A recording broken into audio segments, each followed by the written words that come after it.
Hello all and welcome to NEET now. आज हम बात करने जा रहे हैं आपके एक बहुत ही इम्पोर्टेंट प्लान की, जो आपके आने वाले डेज में आपकी तैयारी कर देगा एकदम फिट।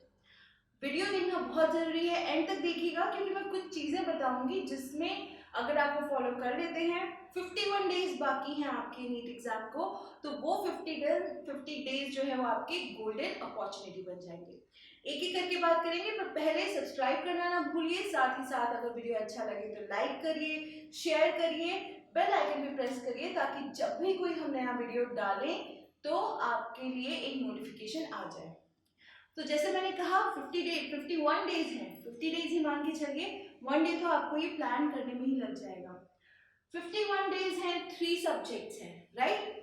ऐसे में आपको करना क्या है? काफी टाइम से नीट पोस्टपोन होता जा रहा है, लेकिन अब क्योंकि फाइनल डेट जो हमको दी गई है वो है आपकी 3 सितंबर। अब 3 सितंबर तक तो तैयारी कंप्लीट होनी ही चाहिए। आपको पता होना चाहिए आप कहाँ लैग कर रहे हैं। काफी टाइम हो गया, आई एम प्रीटी श्योर कि जिनको भी जो जो टॉपिक्स टफ लगते थे, चाहे फिजिक्स हो, केमिस्ट्री हो, बायो हो, वो एक एक बार तो उन्होंने पढ़ लिए होंगे, मिनिमम एक बार। अब थोड़ी सी कहीं ना कहीं बोरियत भी होने लगी है बच्चों को कि खींचे ही जा रहा है, खींचे ही जा रहा है, बट ट्रस्ट मी, ये है आपकी, पहले भी मैंने कहा है, ब्लेसिंग इन डिस्गाइज, यानी कि आपके लिए बहुत अच्छी चीज साबित हो सकती है। तो ऐसे में करना क्या है, हम कुछ स्टेप्स दे रहे हैं, उनको करिए। सबसे पहली स्टेप, चाहे आपने कितनी बार भी पढ़ी हो, चाहे आपने रट ली हो, जैसे कि आपको टीचर्स कहलाते हैं, but NCERT reading is a must. NCERT reading bio के लिए तो मैं बहुत ज्यादा स्ट्रेस करूंगी, क्योंकि आपका 90% सिलेबस जो होता है वो एनसीईआरटी से कवर होता है।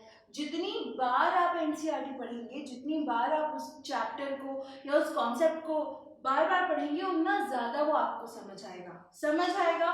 शॉर्ट नोट्स बना लीजिए, उसके सिंपल लैंग्वेज में लिखेंगे, आपके लिए इजी हो जाएगा। कोशिश करिए जो कॉन्सेप्ट आपको टफ लगता है, जैसे जेनेटिक्स में बच्चे बोलते हैं या इकोलॉजी में बोलते हैं, उनको बार बार पढ़िए, है ना। इससे क्या होगा, इवन आज भी जब भी हम लोग भी टीचर्स भी एनसीईआरटी पढ़ते हैं, हमें कोई ना कोई नई चीज ही मालूम चलती है। शायद कभी कभार कोई छूट जाती है, लेकिन जितना आप रीड कर लेते हैं उतना आपके लिए क्लैरिटी दिमाग में आ जाती है। तो पहला सबसे इंपॉर्टेंट एनसीईआरटी रीड करना है। जहां तक फिजिक्स और केमिस्ट्री की बात है, डेफिनेशंस, फिजिक्स में डेफिनेशंस, लॉज, इक्वेशंस, थ्योरम्स जो भी हैं, उनको अच्छे से प्रिपेयर करिए। बार बार कोशिश करिए, सॉल्व करिए, डिड्यूस करिए उनको। सिर्फ रटने से काम नहीं होगा। फॉर्मूला रट लिया, उसमें वैल्यूज डाल दी, it's not going to happen. Acceleration की जगह कुछ और दे दिया, डिफरेंशिएशन कैसे करना है, ये सब जो चीजें हैं ये आप रट नहीं सकते हैं, आपको दिमाग लगाना पड़ेगा, और उसके लिए क्या करना पड़ेगा, क्वेश्चन सॉल्विंग। तो अब हमारी सेकंड स्टेप। सेकंड स्टेप इसलिए इंपॉर्टेंट है क्योंकि यहाँ पे हम करने वाले हैं previous year question solve. Previous year papers जो होते हैं आपके, उनको सॉल्व करिए। 3 घंटे का टाइमर लगा के बैठिए, उन्हीं 3 घंटे में जितने भी क्वेश्चन आपके हैं सॉल्व करिए। अगर आप स्पेसिफिक कोई एक सेक्शन करना चाहते हैं, लाइक फिजिक्स करना चाहते हैं या केमिस्ट्री करना चाहते हैं, तो हर एक क्वेश्चन के लिए सिर्फ कोशिश करिए 1 ही मिनट हो। फिजिक्स के लिए आप बैठे हैं, 45 मिनट्स का टाइमर लगा के बैठे। फॉर एग्जाम्पल आप 2018 का नीट का पेपर लेके बैठते हैं, 45 मिनट्स का टाइमर लगाइए, फिजिक्स का सॉल्व करने की कोशिश करिए। एक कोशिश करिए कि वो जितना भी आपने टाइमर लगाया हो उससे कम में सॉल्व हो जाए। लेकिन इसका मतलब ये नहीं है कि मिस्टेक्स करनी है, केयरलेस मिस्टेक्स नहीं करनी है ना। तो टॉपिक वाइज जो है आप वो भी कर सकते हैं, जो कि है हमारी third step, topic wise questions.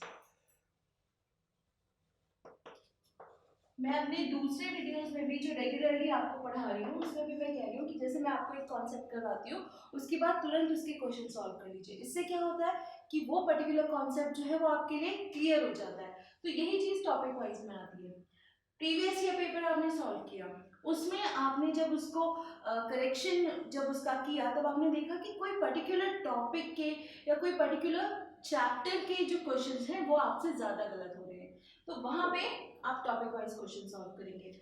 जितना ज़्यादा आप टॉपिक वाइज क्वेश्चन सॉल्व करेंगे उतना ज़्यादा वो कॉन्सेप्ट आपके लिए क्लियर हो जाएगा, उतने आराम से आप उसके क्वेश्चन सॉल्व कर लेंगे। At the end of the day NEET MCQs का है और वहाँ पे भी एप्लीकेशन है आपकी। आपको कभी बहुत रेयरली डायरेक्ट क्वेश्चन होते हैं जो पूछे जाते हैं फिजिक्स और केमिस्ट्री में, आपको दिमाग लगाना पड़ेगा। फिजिक्स में बहुत सारी चीज़ें हैं, केमिस्ट्री में बहुत सारी चीज़ें हैं, हाँ बायोलॉजी में कह सकती हूँ क्योंकि आपको प्रत्यक्ष दिखता है। फिजिक्स और केमिस्ट्री में आपको थोड़ा सा लॉजिक यूज करना पड़ेगा, आपको कोशिश करनी पड़ेगी कि आप बेहतर से बेहतर न्यूमेरिकल्स जो हैं उनको सॉल्व करें। जितनी भी प्रॉब्लम्स क्वेश्चंस आते हैं जो आपके कन्वर्जन वाले हैं, यही केयरलेस मिस्टेक्स होती हैं। तो ये सब चीज़ें तब ध्यान में नहीं आएंगी अगर आप सिर्फ क्वेश्चन देखते जाएंगे, सोल्यूशन देखते जाएंगे। ये तब आप कर पाएंगे जब आप क्वेश्चन सॉल्व करेंगे। क्वेश्चन देख लिया नहीं हो पाएगा। जो अब हमारा नेक्स्ट है फोर्थ, वो है आपका कोचिंग मटेरियल। अगर आप कोई कोचिंग जाते थे या आपके पास कोई कोचिंग मटेरियल है, स्टडी मटेरियल, अब उसको भी स्टडी करिए। आम सी बात है कि आप वहाँ कोचिंग जाते थे तो उस टाइम में आपने वो स्टडी किया है, अब टाइम है उसको एक बार फिर से देखने का। कभी कभी कुछ एक्स्ट्रा पॉइंट्स होते हैं वो कोचिंग के मटेरियल में पाए जाते हैं, तो ये पॉइंट्स को अगर समझना है, ये पॉइंट्स को अगर फिर से देखना है तो कोचिंग मटेरियल तो उठाना ही पड़ेगा। तो फोर्थ है हमारा कोचिंग मटेरियल एंड फिफ्थ और सबसे इंपॉर्टेंट पॉइंट है रिविजन।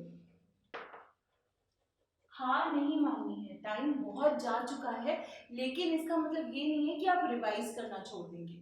आपने कोई एक कॉन्सेप्ट पढ़ा, एक बार और देख लीजिए ना उसको, ज़्यादा से ज़्यादा आपके 10 मिनट लग जाएंगे। तो रिविजन हमारी सबसे इम्पॉर्टेंट स्टेप है, राइट? उसको निग्लेक्ट नहीं करना है।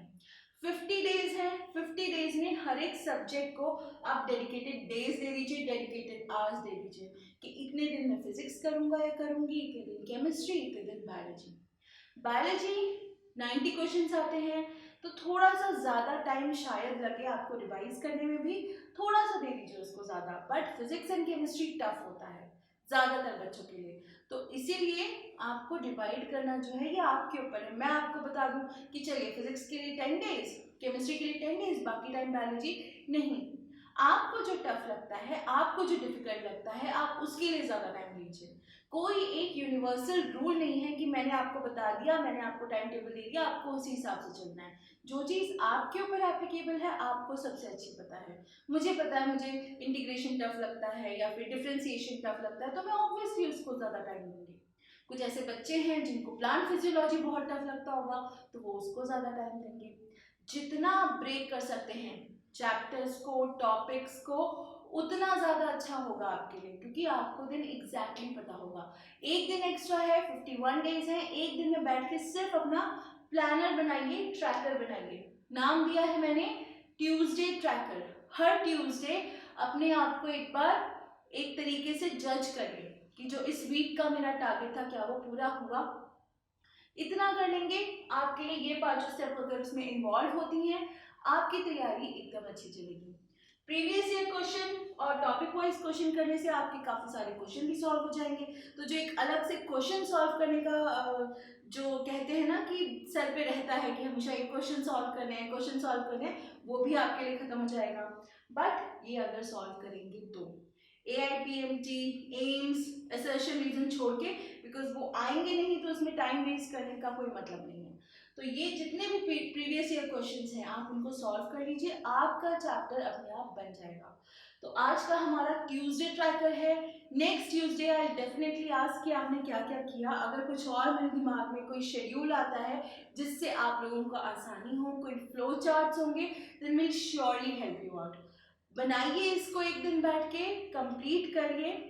साथ ही साथ अपना ध्यान रखिए, बाहर मत घूमिए, मास्क पहनिए, सैनिटाइजर यूज करिए। Keep studying, stay safe and take care.